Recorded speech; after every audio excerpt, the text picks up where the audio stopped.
ఆధునిక భారతదేశ చరిత్రలో 1857 తిరుగుబాటు ఒక ముఖ్యమైన చారిత్రక ఘట్టం. ఈ తిరుగుబాటుకు దారితీసిన రాజకీయ, ఆర్థిక, సాంఘిక, మత కారణాలు కాగా సరిగ్గా అవే పరిస్థితులు 167 సంవత్సరాల తరువాత 2024 ఆంధ్రప్రదేశ్ ఎన్నికల్లో ఆ గత చరిత్ర పునరావృతమైంది. కులం, మతం, ప్రాంతం, వర్గం, పేదవాడు, పెత్తందారు అని అనేక కుట్రలు, కుతంత్రాలు, కట్టుకథలు, సాక్షి కాలకోట విషపు రాతలు వెరసి నాటి బ్రిటిషోడే నయం అనే పరిస్థితి వచ్చింది. భారతదేశంలో సామ్రాజ్యవాదాన్ని విస్తరించుకోవటానికి బ్రిటిష్ పాలిగాళ్ళు అనేక పద్ధతులు అనుసరించారు. డల్హౌసీ మరో అడుగు ముందుకేసి రాజ్య సంక్రమణ సిద్ధాంతం ద్వారా అయోధ్య, సతారా, నాగూర్, ఝాన్సీ మొదలైన సంస్థానాలను బ్రిటిష్ రాజ్యంలో విలీనం చేశాడు. కర్ణాటక, తంజావూర్, తిరువాయూర్ రాజుల బిరుదులను రద్దు చేశాడు. మొఘల్ చక్రవర్తి నివాసాన్ని ఎర్రకోట నుంచి కుతుబ్ మినార్కు దగ్గరగా మార్చాలని, బహదూర్ షా తర్వాత మొఘల్ చక్రవర్తి బిరుదును రద్దు చేయాలని ప్రతిపాదించాడు. బ్రిటిష్ జాతి వివక్ష సిద్ధాంతం వల్ల అనేక రాజ్యాలు బ్రిటిష్ సామ్రాజ్యంలో విలీనమై ఆయా రాజ్యాల్లో పనిచేస్తున్న ప్రభుత్వ ఉద్యోగులు, గాయకులు, కవులు, కళాకారులు, విద్వాంసులు నిరుద్యోగులై సిపాయిలుగా మారారు. వీరంతా పని లేక, తినటానికి తిండి లేక అలమటించారు. ఆంధ్రుల చరిత్రలో 2019 నుంచి 2024 మధ్య పరిపాలనా కాలాన్ని వికృత పాలిగాడి విధ్వంసం పాలన అనే మన ముందు తరాలు చదువుకోవటానికి సీనియర్ జర్నలిస్ట్ ఆలపాటి సురేష్ కుమార్ రచించిన విధ్వంసం పుస్తకం సజీవ సాక్ష్యం.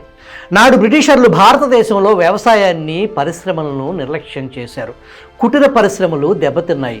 క్షీణించిన ఆర్థిక పరిస్థితి తిరుగుబాటుకు పురిగొల్పింది. మన తుగ్లక్ పాలనలో కొత్త పరిశ్రమలు రాకపోగా ఉన్న పరిశ్రమలు పారిపోయాయి. నాటి సకల శాఖ మంత్రి సిగ్గు బిడియం అనేది వదిలేసి మేమే దండం పెట్టి అమర్ రాజా లాంటి కంపెనీని మేమే పంపించేసామని వెరపు లేకుండా చెప్పిన నాటి పాలిగాడి పాలేరు. పరిశ్రమలు లేవు, యువతకు ఉపాధి లేదు, అభివృద్ధి అనే మాటకు తావే లేదు. బ్రిటిష్ లార్డ్ డల్హౌసీ 1956లో మతం మార్చుకున్న వారికి ఆస్తి హక్కులను పరిరక్షిస్తూ భారతీయ వారసత్వ చట్టం తీసుకొచ్చాడు. మీ బిడ్డ ఆంధ్రాలో ల్యాండ్ టైటిల్ యాక్ట్ తీసుకొచ్చాడు. ఇప్పటికే మీకు ఒక అనుమానం రూఢి అయి ఉంటుంది. బ్రిటిషోడి లాగానే మీ బిడ్డ ప్రవర్తన అచ్చుగుద్దినట్లు ఉంది అని అనుకుంటున్నారు కదా. అవును, నాటి బ్రిటిష్ పాలనకు మించిన వికృత పాలన నాటి ఈ పాలిగాళ్ల రాజ్యం. వీరి అమానవీయ వికృత పాలనకు నాటి బ్రిటిష్ పాలకులే బింబేలెత్తిపోయారు.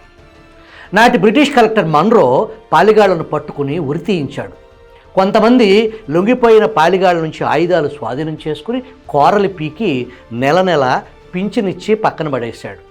నాటి బ్రిటిష్ ప్రభుత్వ చట్టాల ద్వారా తమ మత ధర్మాలను నాశనం చేస్తుందని అప్పట్లో ప్రజల్లో ఆగ్రహం పెల్లుబికింది. ఈస్ట్ ఇండియా కంపెనీ ప్రభుత్వం 1856లో ఎన్ఫీల్డ్ తుపాకులను ప్రవేశపెట్టింది. వీటిలో ఉపయోగించే తోటాల చివరి భాగాన్ని సైనికులు నోటితో కొరికి తుపాకీలో అమర్చాల్సి ఉంటుంది. ఆ తోటాలకు ఆవు, పంది కొవ్వు పూసిన తోట పైభాగం నోటితో కొరకాలి.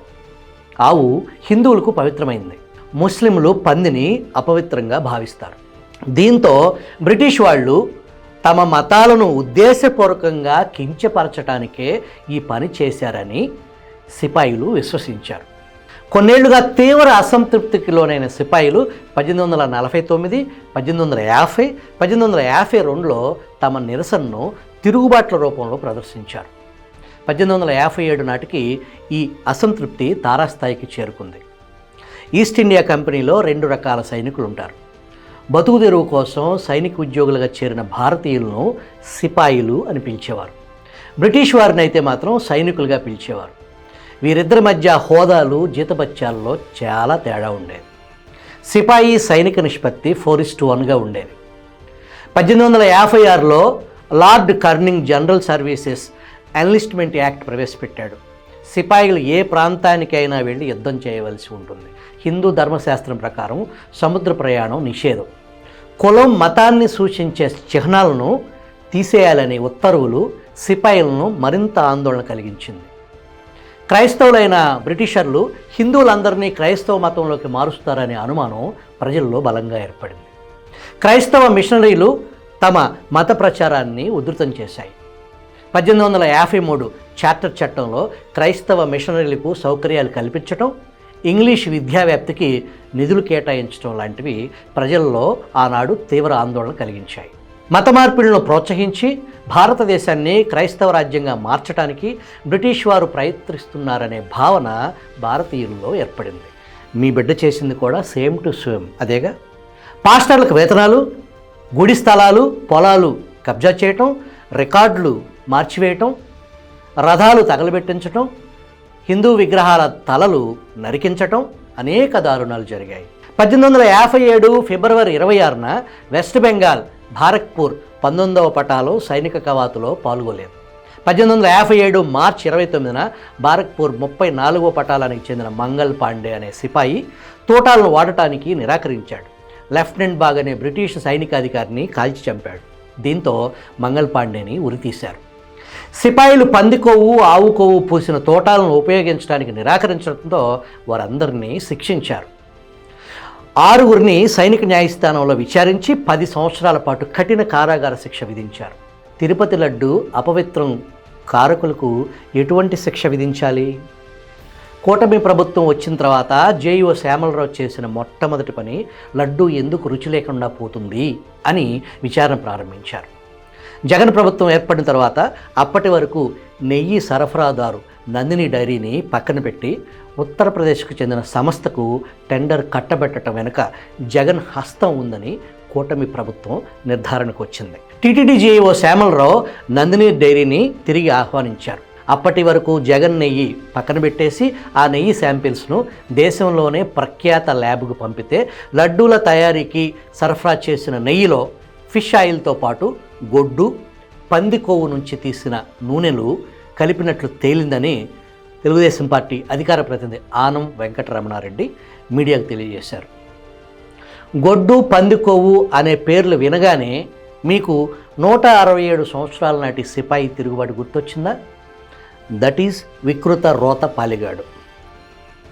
నవరాత్రులు ఉపవాస దీక్షలో ప్రధాని నరేంద్ర మోడీతో జగన్ రెడ్డి ఈ లడ్డూ తినిపించడం మహాపాపానికి ఒడిగట్టడమేనని పలువురు వ్యాఖ్యానిస్తున్నారు. ఈ మహాదారుణానికి పాల్పడ్డ వైఎస్ జగన్మోహన్ రెడ్డిని ఏం చేయాలి మీరే చెప్పండి. విదేశీయులైతే దేశ బహిష్కరణ చేస్తారు. మరి జగన్మోహన్ రెడ్డి కూడా దేశద్రోహని, హిందూ ద్రోహని దేశ బహిష్కరణ చేయాలని పలు హిందూ సంఘాలు డిమాండ్ చేస్తున్నాయి. ఉండి శాసనసభ్యులు కనుమూరి రఘురామకృష్ణంరాజు మాట్లాడుతూ బ్రిటిష్ వాడికి పంది మాంసం అమ్మిన వాడి మనవడు తిరుమల లడ్డూలో పంది కొవ్వు కలపక ఆవు నెయ్యి, కుంకుమ పువ్వు కలుపుతాడని మీరు ఎలా అనుకున్నారు అని ఆయన వ్యాఖ్యానించారు. వైఎస్ భారతిరెడ్డి హిందూ దేవుళ్లను సైతానులు అని వ్యాఖ్యానిస్తారనే వార్త తీవ్రంగా ప్రచారంలో ఉంది.